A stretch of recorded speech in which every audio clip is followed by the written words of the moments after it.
A billionaire pointed at me and laughed in front of everyone. You, a worthless waitress trying to talk to my deaf son. His friends joined in, mocking me like I was nothing. I had $300 to my name and an eviction notice at home. I should have stayed quiet. I should have just walked away.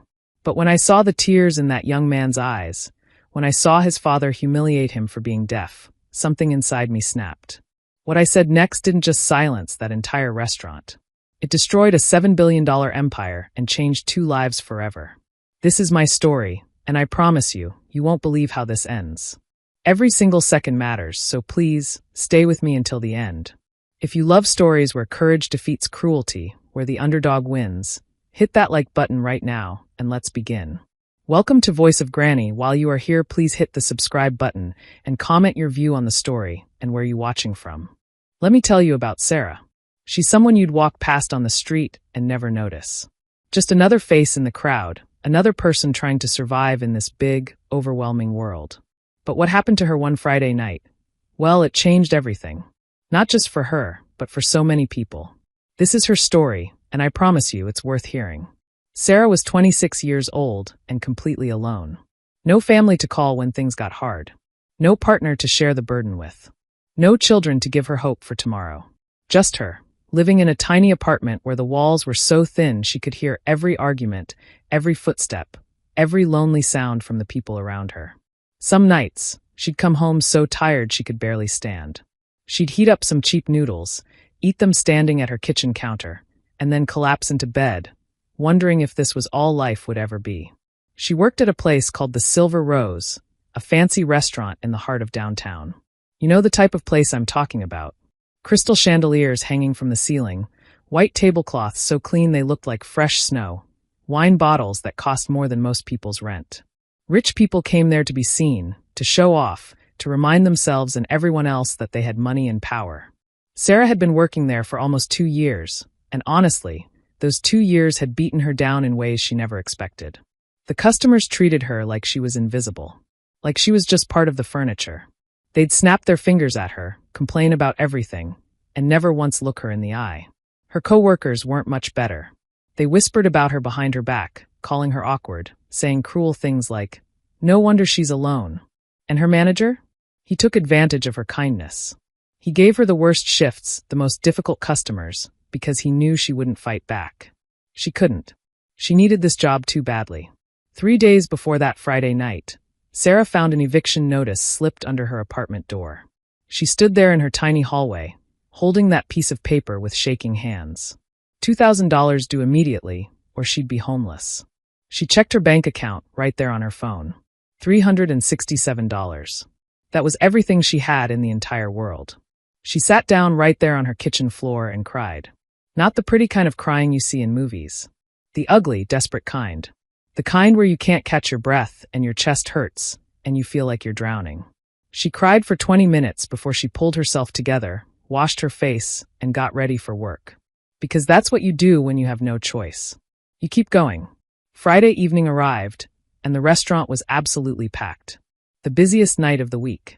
The kitchen was chaos, orders flying in faster than anyone could handle. Sarah was already exhausted from working 2 shifts back to back when her manager called all the servers together. His face looked serious, almost scared, and that made Sarah's stomach drop even before he spoke. "Richard Miller is dining with us tonight," he announced. The room went completely silent. Everyone knew that name. Richard Miller, 47 years old. Real estate billionaire worth over $7 billion. He owned half the city, including the building their restaurant was in. But that wasn't why everyone was scared. Richard Miller was famous for being absolutely cruel to people who served him. There were stories about him that servers told each other like ghost stories. Making waitresses cry in front of entire restaurants. Getting people fired for the smallest mistakes. Leaving insulting tips just to humiliate people. He enjoyed it. That's what made it so horrible. He actually enjoyed making people feel small. Sarah's manager looked directly at her. "Sarah, you're taking his table." Her hands started shaking immediately. The other servers looked relieved. One of them even smiled, a mean little smile, and whispered just loud enough for Sarah to hear, "Good luck. He's going to destroy you." Sarah wanted to say no. She wanted to run out of that restaurant and never come back. But she thought about that eviction notice. She thought about having nowhere to go, sleeping on the street, losing everything. So she nodded. She straightened her apron, took a deep breath, and told herself she just had to survive one more night. Just one more night. When Richard Miller arrived, the entire atmosphere of the restaurant changed. It was like a dark cloud had rolled in. A black Mercedes pulled up outside, and two huge security guards stepped out first, looking around like they expected danger everywhere. Then he emerged. Tall, imposing, wearing a suit that probably cost more than Sarah would earn in 6 months. His hair was perfectly styled, not a strand out of place. But it was his eyes that scared her most. Cold. Empty. The kind of eyes that had never known what it felt like to be powerless. He walked into the Silver Rose like he owned it. Which technically he did. People recognized him immediately. Whispers spread through the restaurant like wildfire. He wasn't alone. 3 friends were with him, all wealthy, all loud, all laughing at jokes that probably weren't even funny. They just laughed because Richard laughed. Richard snapped his fingers at the hostess, without even looking at her. My usual table. Now. Sarah watched them sit down at the best table in the entire restaurant. They immediately ordered the most expensive champagne on the menu.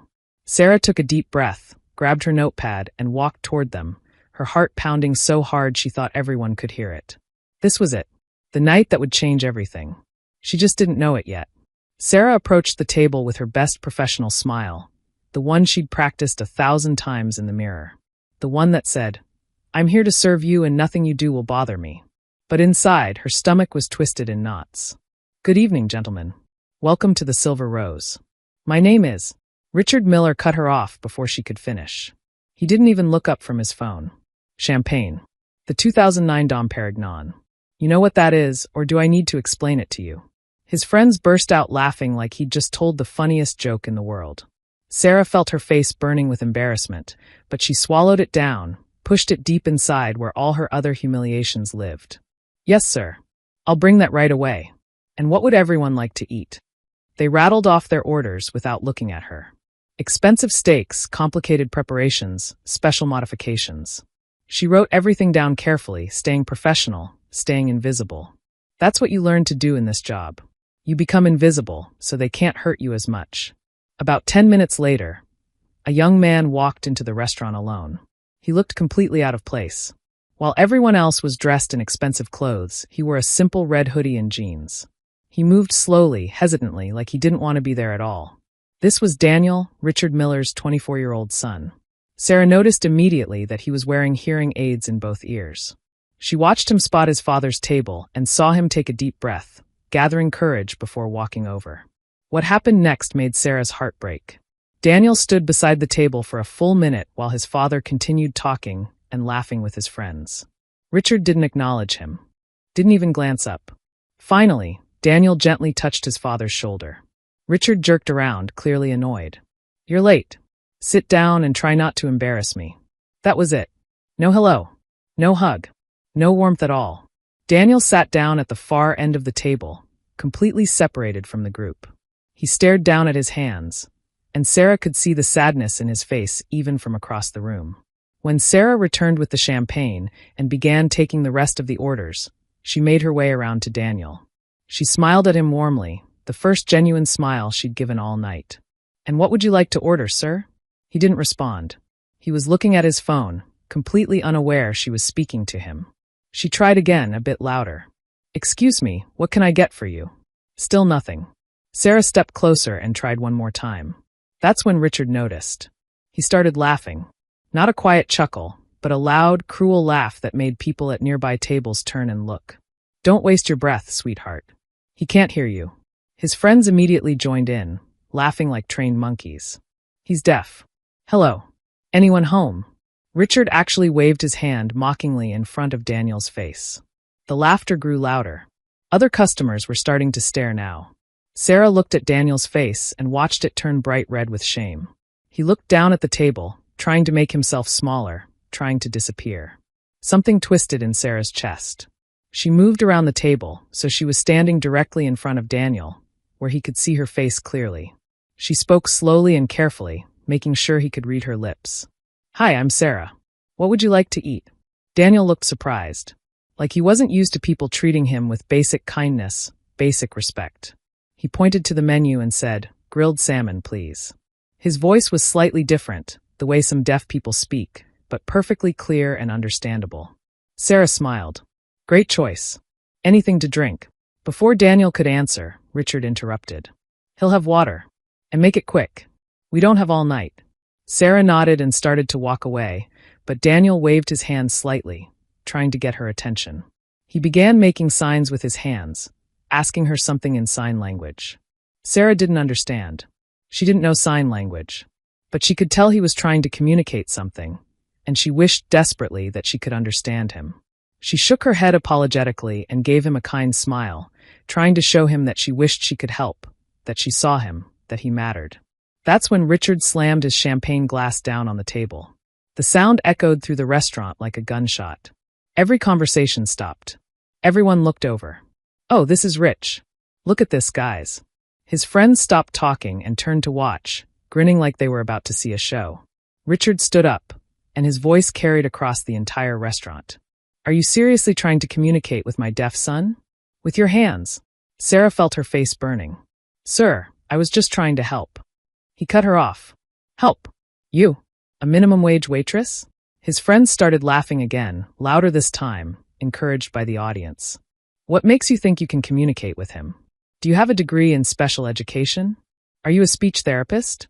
A miracle worker?" Sarah tried to respond. "No, sir, but..." "Exactly. You're nobody." He turned to his friends, performing for them, feeding off their laughter. "Can you believe this? She thinks she's qualified to help." One of his friends chimed in. "Maybe she learned it from TV." Another one added, "Or maybe she thinks she's some kind of hero." They were all laughing so hard now. Sarah could feel dozens of eyes on her from every corner of the restaurant, watching her humiliation, watching her be torn apart for the crime of showing kindness. Richard stepped closer to her, using his height to intimidate her. His voice was dripping with contempt, with disgust. "Let me make this very clear, sweetheart." Richard Miller stood over Sarah, and she could smell his expensive cologne mixed with the champagne on his breath. His eyes were cold and hard, and when he spoke, every word was designed to cut her down, to remind her of her place in his world. "You are a waitress. That's all you are. You bring food. You take orders. That's it. You don't talk to my son. You don't look at my son. And you certainly don't try to communicate with him like you're something special, like you have any qualifications, like you matter at all." Sarah's hands were shaking. She could feel tears building behind her eyes, but she refused to let them fall. "Not here. Not in front of everyone." Then Richard said the words that changed everything. The words that broke something inside Sarah, but also woke something up. "So shut your mouth, do your pathetic job, and stop encouraging his disability. Talk to my deaf son like a normal person. Use your voice. Stop treating him like he's broken." The entire restaurant went completely silent. 60 people, maybe more, all watching, all waiting to see what would happen next. Sarah looked at Daniel and saw tears streaming down his face. His shoulders were hunched, his head down, like he was trying to disappear from the world entirely. This young man, barely more than a boy really, being told by his own father that he was broken, that he needed to be fixed, that who he was wasn't good enough. Sarah looked at Richard, smirking, so satisfied with himself, so sure he'd won. His friends were grinning, waiting to see her cry and run away. She could see her manager in the corner, his face pale with fear, shaking his head at her desperately, begging her silently to just take it, to just accept it, to just be quiet. But Sarah looked at Daniel again. At this young man who'd been humiliated his entire life, who'd been told over and over that he wasn't enough, that he was embarrassing, that he needed to be someone different.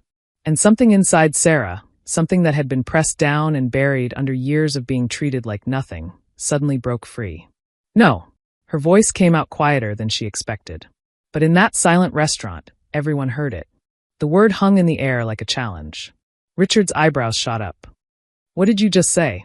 Sarah took a breath and said it louder. "I said no." He laughed, but it sounded forced now, uncertain. "Excuse me? Do you know who you're talking to?" Sarah met his eyes directly for the first time. "Yes. A bully." Gasps rippled through the nearby tables. Someone whispered, "Oh my God." Richard's smile disappeared completely. "Watch your mouth before I..." "No." Sarah's voice grew stronger. "You watch your mouth. That young man is your son. Not your property. Not your employee. Your son. And you just humiliated him in front of a room full of strangers. Richard tried to speak, tried to regain control, but Sarah didn't let him. The words were pouring out of her now. Everything she'd held back for years. Every humiliation she'd swallowed. Every time she'd stayed quiet when she should have spoken. It all came flooding out. How dare you lecture me about your son? How dare you mock him for being deaf like it's something shameful? You parade him here and then ignore him. You isolate him. You shame him. And when someone tries to show him basic human kindness, you attack them. Richard's face was turning red now.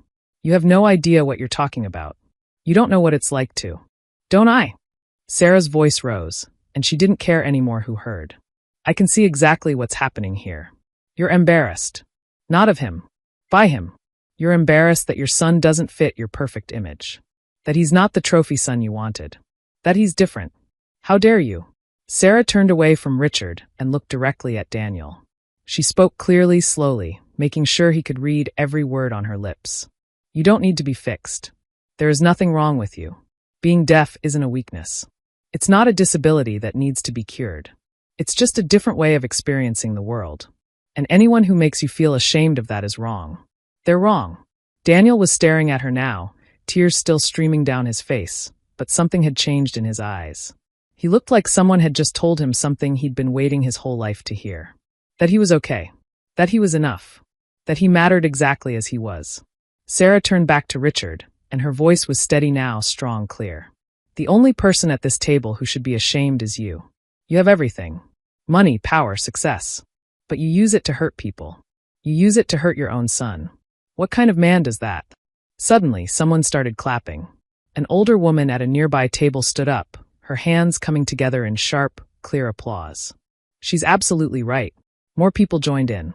A man stood up, pointing at Richard. How dare you treat your son like that? How dare you treat her like that? Another voice called out from across the room.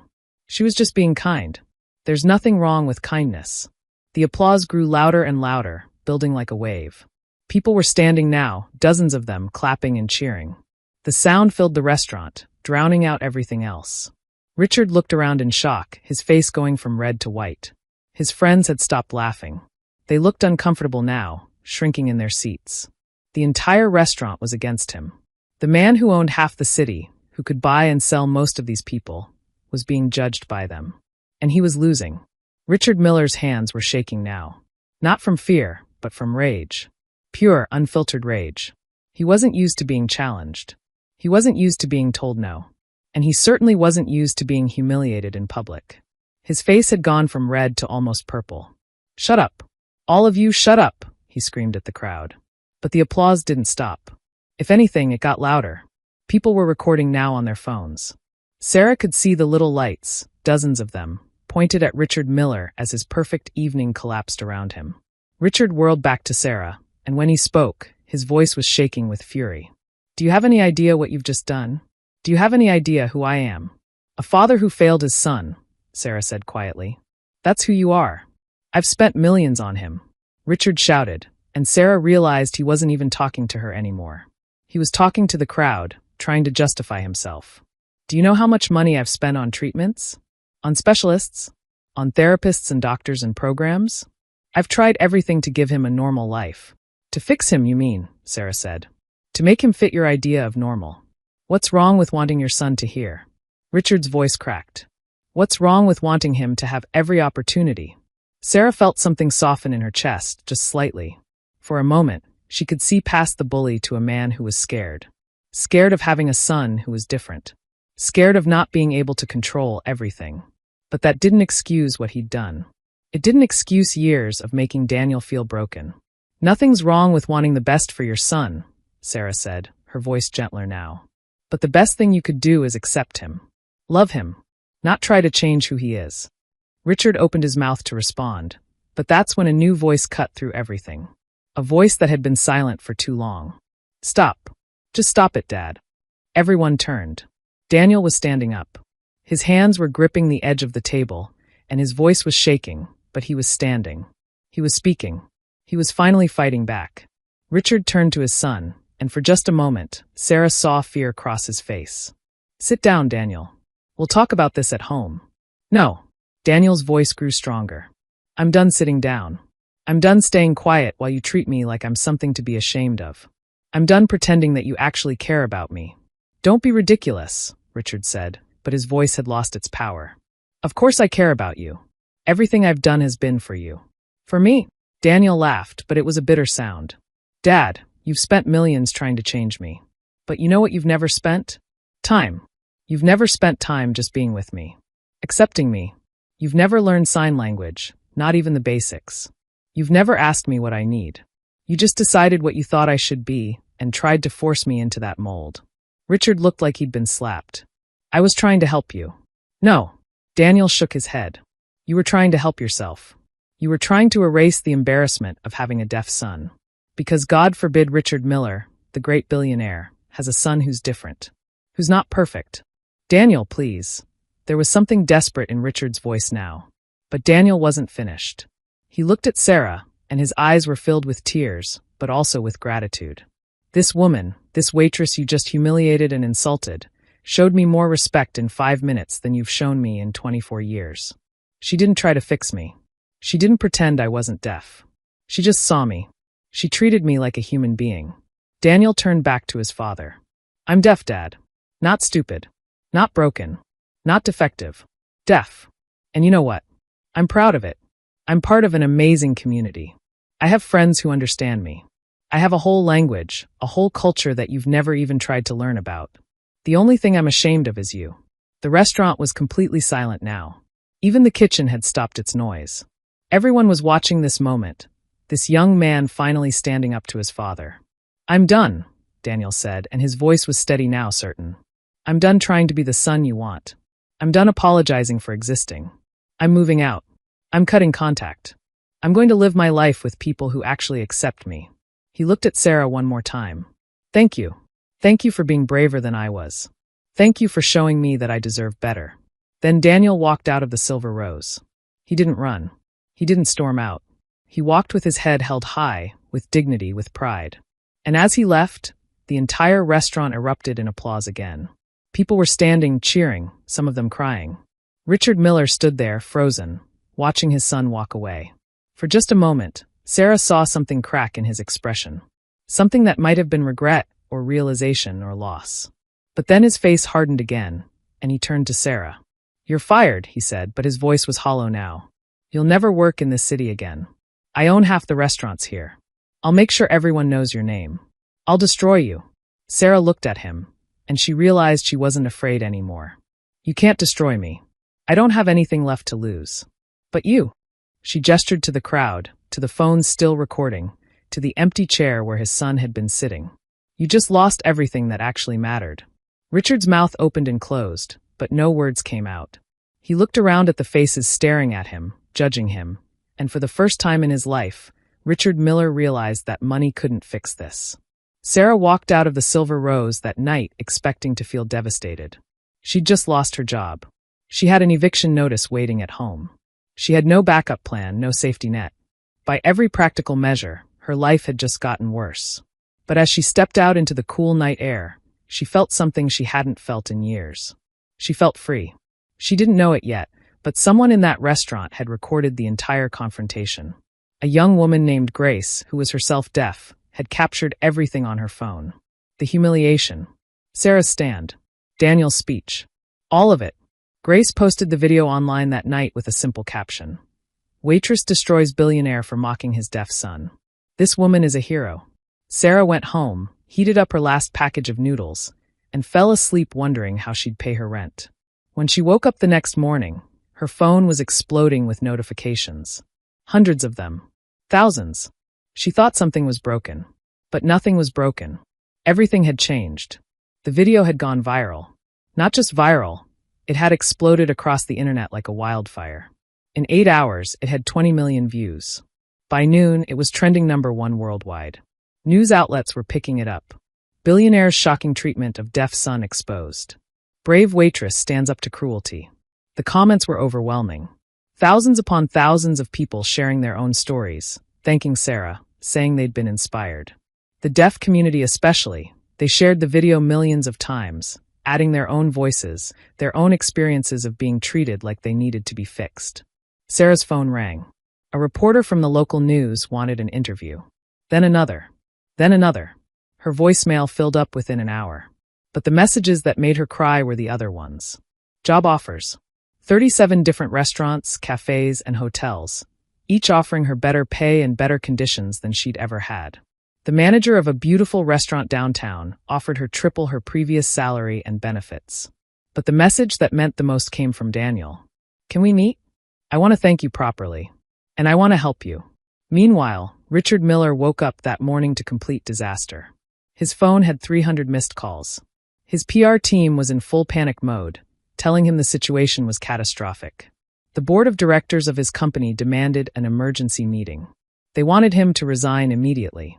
The video was everywhere. It was on every news channel, every social media platform. News anchors were discussing it. Psychologists were analyzing his behavior. Child development experts were talking about the damage done to children by parents who don't accept them.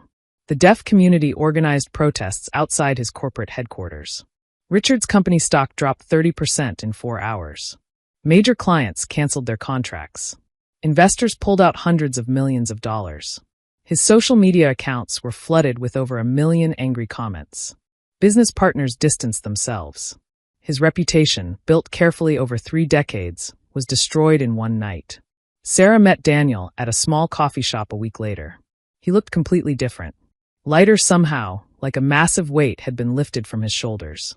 He smiled when he saw her, a genuine smile that reached his eyes. I moved out, he told her, and Sarah could hear the pride in his voice. I'm living on my own now. I cut all contact with my father. I'm done with his toxicity. How do you feel? Sarah asked. Free, Daniel said. He laughed. Scared but free. I'm taking advanced ASL classes. I'm joining deaf community programs and organizations. I'm meeting people who understand me, who celebrate being deaf instead of treating it like a curse. I'm finally accepting myself. Sarah felt tears in her eyes. I'm so proud of you. Daniel reached across the table and took her hand. None of this would have happened without you. You gave me permission to be proud of who I am. You showed me that I didn't need to change for anyone. He paused. The deaf community raised money for you. Over $300,000. They want you to have it. Sarah couldn't speak. She just sat there, tears streaming down her face, overwhelmed by the kindness of strangers. Also, Daniel continued, smiling wider, I want to teach you sign language. If you want to learn. I'd love that, Sarah said. 2 months have passed since that night. Sarah is working at a beautiful new restaurant where the staff treats each other like family. She's making 3 times what she made before. She's not rich, but she's comfortable. She's not afraid anymore. She's taking sign language classes, and Daniel is teaching her. They've become close friends. She watches him thrive, surrounded by people who accept him, who celebrate him. He's happy in a way she doesn't think he's ever been before. He started a YouTube channel sharing his experiences as a deaf person, and it has over 2 million subscribers. As for Richard Miller, Sarah saw a news article last week. He stepped down as CEO of his company under pressure from the board. His business empire is crumbling. He lost partnerships worth billions. He lost his reputation. And most importantly, he lost his son. Daniel wants nothing to do with him. Richard has tried to reach out multiple times, but Daniel doesn't respond. Sarah thinks about that night often, about how standing up cost her everything she had at that moment, but gave her everything she needed. She thinks about how staying silent would have cost her something much more valuable, her soul, her humanity, her sense of right and wrong. Money comes and goes. Power fades. Reputation can be destroyed in minutes. But your character, your integrity, your willingness to stand up for what's right, that's what matters. That's what lasts. Sometimes the smallest voice can bring down the biggest giant. Sometimes all it takes is one person refusing to stay quiet. One person choosing kindness over fear. One person saying enough is enough. And sometimes, when you lose everything, you find yourself. That's Sarah's story. That's the truth about courage. It's not about being fearless. It's about being terrified and standing up anyway. It's about knowing you might lose everything and deciding that some things are worth more than safety. Because at the end of the day, we're not measured by what we have. We're measured by what we do when we see someone suffering and have the choice to walk away or stand up. Sarah chose to stand up. And in doing so, she changed not just her own life, but the life of a young man who desperately needed someone to see him, to value him, to tell him he was enough. That's the power of one voice. That's the power of courage. That's the power of refusing to stay silent when silence would be easier. And that's a power we all have. Every single one of us. The end. If this story touched your heart, remember, you have that same power inside you. The power to stand up. The power to speak out. The power to change someone's life with one act of courage. Use it.